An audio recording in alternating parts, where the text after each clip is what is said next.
I've been streaming on Twitch for a little close to 5 years now, so I'm very confident that I can help you guys set up your first ever Twitch stream, so let's do this. Before we begin, I know there's a lot of channels that do this kind of content, so if you do actually find this video helpful, by the end of the video, make sure you leave a like, sub, comment, all that good stuff just lets me know that you guys want more of these tutorials, and today's video actually helps you out. So maybe you're sat around watching Twitch and you're just like, this guy's just playing video games on the internet. I can do that. That's so easy.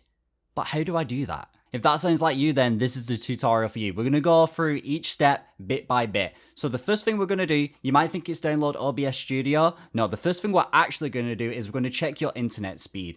The internet speed is actually the most important bit of streaming. You could have the best PC gaming setup in the world, but if you don't have that upload speed to back it up, then you're not going to be able to stream on Twitch, on YouTube, or anywhere. So the very first thing we're going to do is we're going to go to speedtest.net. You're going to click go, and you're going to see what the second option tells you. This is going to be your upload speed. Now, upload speed doesn't necessarily have to be crazy high, but there are some requirements. So when it comes to upload speed, I recommend 3500 kbs, which is 3.5 megabytes, or 4.5 megabytes, which is 4500 kbs. The reason I recommend this is because Twitch partners have this little button called quality options, which new streamers like you or Twitch affiliates are not going to have. Sometimes Twitch affiliates can get it, but it's really random. It runs off some algorithm, which I'm not going to bore you guys with because I don't actually know how it works. But yeah, most of the time when people are watching a Twitch stream, if the stream starts buffering, they can just click that gear, put it down to 720p, put it down to 480p, and it'll start working. But you want to make sure your viewers can actually watch your first ever stream. So just make sure we have 3.5 or 4.5. So say you've just done the upload speed test and you see that you've got 6, you are good to go. Say you've only got like 4,500 to 5,000, keep to the 3,500 as your minimum.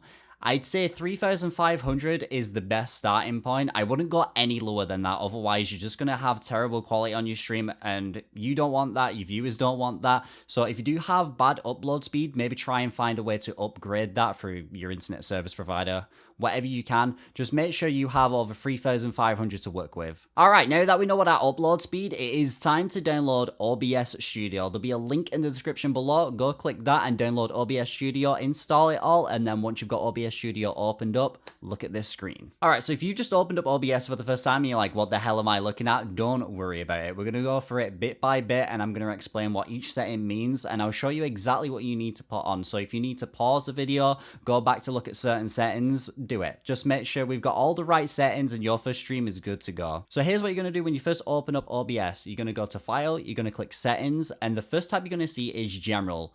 The only thing I ever change here is the theme. So if you want a dark theme or if you want to see what other themes there are, go with that. I always choose dark mode because it's a lot easier on the eyes and I do recommend that. Alright, the second tab you're going to see is Stream. For now, we're going to skip past this. We are going to come back to it in a couple of minutes, so don't worry about that. We'll come back and fill in all that information. Just skip straight to Output for now. First thing you're going to want to do when you get to output is you're going to want to change the output mode. You're going to change it from simple to advanced. Alright, so the first setting you're going to see is the encoder setting. When you click on this drop down, there are two options. You can use X264. This basically means your CPU, or you can use NVIDIA NVENC. That's your GPU.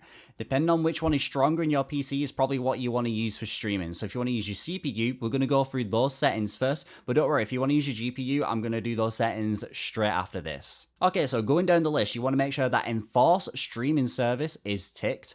Rescale output, we're going to skip for now. We're going to come back to that in just a second. Rate control, you want to set it at CBR, which stands for constant bit rate. That is what Twitch uses. When it comes to bit rate, this is what we did the upload speed for earlier on. So if you're using the minimum, make sure you type in 3,500. If you're using the recommended, make sure you type in 4,500. Keyframe interval, set that to 2. That's what I always put it at. Alright, so the most important setting when it comes to using your CPU, this is the CPU usage preset. I messed around with years with this setting. It took me ages to figure out what exactly it means. So, the higher you've got the setting means it's going to use more of your CPU, which means it's going to be harsher on your PC. Compared to if you're using a lower setting, it's going to be easier on your CPU. You're going to be able to stream a lot easier.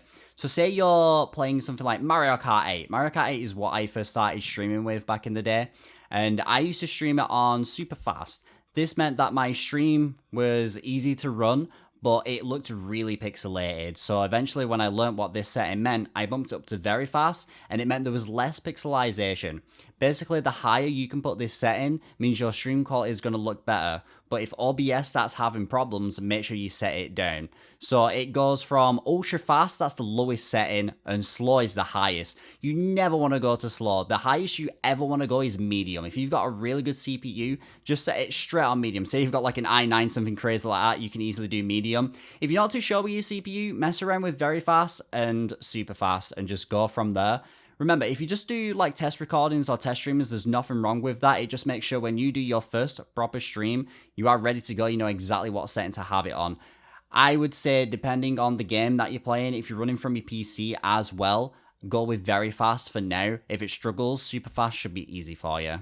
Alright, so this is for people who are going to be using their GPU, their graphics card, to run their stream. First, you want to click NVIDIA, NVENC, and in brackets, you want to click New. Make sure to tick Enforce Streaming Server Encoder Settings and skip Rescale Output for now, because we're going to be coming to that in a few minutes. For rate control, you want to set it as CBR. This stands for Constant Bitrate, that's what Twitch uses. And when it comes to bitrate, you want to put in the recommended bitrate that we determined earlier on. So that's going to be 3,500 if you're using the minimum, or that's going to be 4,500 if you're using the recommended. Keyframe interval, set that to 2, that's just what I use and it's always worked. For preset, this is the most important setting for when it comes to your graphics card. So depending on how strong your graphics card is, you can get away with max quality. Just to give you an example, I use a GTX 1060 6GB. It's not like a super high-end card, it's around about the middle, but I can get away with max quality when it comes to a graphics card. Just a little bit of a tip, GPU is usually easier to stream with compared to CPU, so I would always go with GPU if you're a brand new streamer, depending on what graphics card you've got, unless you have a B CPU. If you are having problems, you can always choose performance or max performance to really help out with your GPU. For profile, you want to set that to main. You want to turn on psycho visual tuning and max B frames. You can either leave this at 2 or you can put it up to 4 for a little bit more quality. Make sure you click apply and let's go to the next tab. Alright, so we're going to click down to the audio tab now. The first drop down you're going to see that we're going to be changing is the desktop audio. This is where all your sound comes through on the stream. So you basically just want to use the main default audio device that you're using right now. So say you listen to everything through your headset, you want to set this desktop audio to use your headset. Same for the first mic setting, so scroll down to where it says mic auxiliary audio. You want to change that one so it's clicked on your microphone. If you don't see it there, just make sure you've installed or you've plugged in your microphone or your drivers are up to date and you should be good to go there. Make sure you click apply in the bottom right. Alright, so now we're going to click on the video tab and here we're going to set everything to 720p 60 FPS. There is no point as a brand new streamer or even a Twitch affiliate to be streaming at 1080p. You might be like, yeah, but Joey, I've got like the upload speed to be able to stream at 1080p. That's good, but viewers who are coming into your stream for the first time aren't going to have quality options if they start buffering on your stream. If you stream at 720p 60 FPS with the 4500 or 3500, that's going to give a lot of viewers access to watch your stream without buffering and having to mess around with their internet, because you're not going to have that quality options. It really does suck that none of us get quality options unless we are a partner, but that's one of the benefits of being the partner. So you want to make sure you give viewers the easiest access to watch your stream. So don't stream at 1080p, no one's even going to notice if you're not streaming that high quality. They're there to watch your stream and see what video game you're playing. As long as it's a smooth, silky stream, that's all they're bothered about. For the downscale filter, we'll just put it on Lankzoz. I think that's how you say it. That's what we're going to set it on. Alright, we can skip hotkeys. Hotkeys are there. If you're interested in the hotkeys, you can easily set that up, but we're going to skip to advanced, and the only thing we're going to change here is the process priority. I'm going to put it on above normal. This just helps in the future if you're using stuff like alerts, or if you want to make sure OBS is running the best it can. It just puts it a little bit higher in your task manager, makes it run a little bit better, so I recommend using that. Make sure you click apply in the bottom right like you have been doing, and we should be good to go with those settings, but there is one tab that we've forgotten, that is the stream tab. We're going to go back to that. So before we click over to the stream tab, there's one option that we forgot to change in the output tab.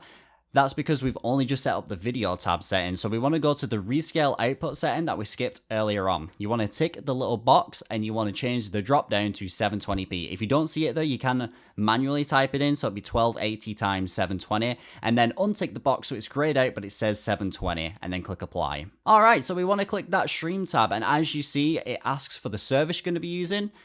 We're going to be using Twitch. If you're using any other service, make sure you click YouTube. I was going to say Mixer, but never mind. Make sure you click YouTube or whatever streaming service you are using right now. But I'm showing you guys how to set up for Twitch. Maybe I'll do a video in the future to show you to stream on other websites. There are two settings here. You can either click Use Stream Key or Connect Account. Connect account is the most recommended because it's the easiest. It just means you have to authorize with Twitch and it's going to do everything automatically. But I will show you guys where to find your stream key over on Twitch. Alright, so here's what we're going to do. You're going to click Creator Dashboard in the top right corner when you go on your account. You're going to go over to the left-hand side and click the drop-down of Preferences and then click Channel. Once you're on Channel, the primary stream key is the first option. You can just easily click the copy button and paste that into OBS. But just before you click off this screen, we are going to tick Store Past Broadcast. This is a very important option that you guys definitely want on. When it comes to your first ever stream, or if you want to do some stream tests before you do your first official stream, say you set up a second Twitch account to do like test streams on, which I do recommend doing, make sure you always have Store Past Broadcasts on. That just means once you finish your stream, you can go back and check the video of your stream. You can check your audio, see what it was like, if there's anything you need to tweak in the future, or if you want to clip anything, save highlights. This is always the best option to click when you're a brand new streamer. Alright, so now you want to click off the settings and you can be back on the OBS home screen. So we've got all your settings set up and you are ready to stream, but there's nothing on your screen yet that your viewers are going to see. So we're going to go through setting up your first ever scene and your sources. So in the bottom left, you're going to see scenes. You can right click where it says scene or scene 1 and you can rename it. Let's call it gaming for now. This will be your main gaming scene. Now you want to move over to where it says sources and you want to right click and scroll over to add. You'll see there's a bunch of different sources that we can actually add to our stream. So let's say we want to add our gameplay first. Depending on what we're playing, if it's a PC game, you want to add game capture. If it's for a capture card, say you're streaming your Switch, PS4, Xbox, etc., you want to click video capture device. Once you're in these settings, you're going to be able to click your options. So if it's game capture, you're going to be able to scroll down and find the specific game that you want to show on your OBS screen right now. Same with video capture, just make sure you're choosing your camera. If you want to do just chatting, you can choose your camera through this, or you can choose your Elgato if you're using that, or whatever other capture card that you're using. I don't know, I just use Elgato. Now, one scene can have as many sources as you want. Just remember, the more sources you add, it is going to add a lot more CPU usage onto your OBS.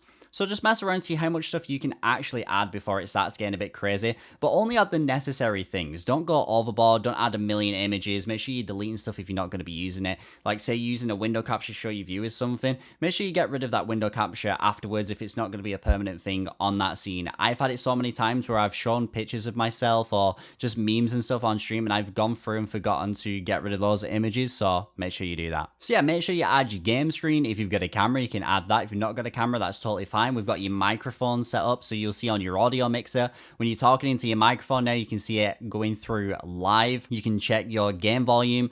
Make sure if you're doing game volume, I would always change it on the volume mixer rather than the actual audio mixer, but it's just personal preference really. But we're pretty much ready to start our first stream. You've got all your settings ready, your first scene set up, you've got some sources.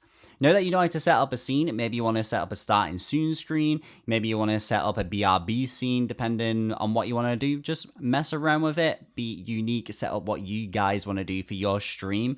And here you're pretty much good to go. Once you hit start streaming, it should connect you straight to Twitch with that stream key, and you should be all good to go. Obviously, there are a million things you can do in OBS, from alerts to animations to transitions and all that other stuff in between.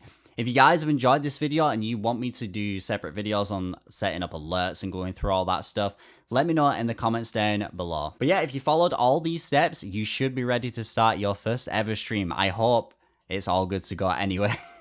It'd be so bad if I've gone through all this and there's a whole major part that I forgot to do, but I'm sure it'll be fine. If you guys have enjoyed the video, make sure you subscribe for future OBS tips and make sure you hit that like button. Always lets me know that you guys want to see future videos from myself. But yeah, brand new channel. Hopefully I can give you guys some insight and some streaming knowledge and some tips and all that good stuff. And as always, thank you very much for watching. I've been ProperGoodTips and I will see you in the next one.